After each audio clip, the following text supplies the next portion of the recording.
এক ক্ষুধার্ত শিয়ালের গল্প। একবার একটি শিয়াল খুব ক্ষুধার্ত হয়ে পড়েছিল। সে খাবারের জন্য এখানে ওখানে ঘুরতে লাগলো, কিন্তু কিছুই পেল না। শেষমেশ একটি গাছের ছোট গর্তে সে কয়েক টুকরো রুটি এবং মাংস দেখতে পেল। ক্ষুধার্ত শিয়ালটি গাছের ছোট গর্তের মধ্যে কোনো রকমে নিজের শরীরটাকে ঢুকিয়ে ফেলল। তারপর সে ধীরে ধীরে সব খাবার খেয়ে ফেলল। সেই খাবারগুলি ছিল এক কাঠুরে কাজ শেষে খাবার খেতে গাছের দিকে ফিরে এলো, কিন্তু এসে দেখলো গাছের গর্তে আর কোনো খাবার নেই।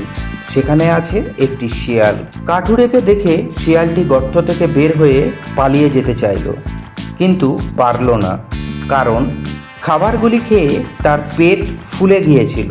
সে আর ওই ছোট গর্ত থেকে বের হতে পারল না। কাঠুরে প্রচণ্ড রেগে গেল এবং সে শিয়ালটিকে ভালো করে পেটালো।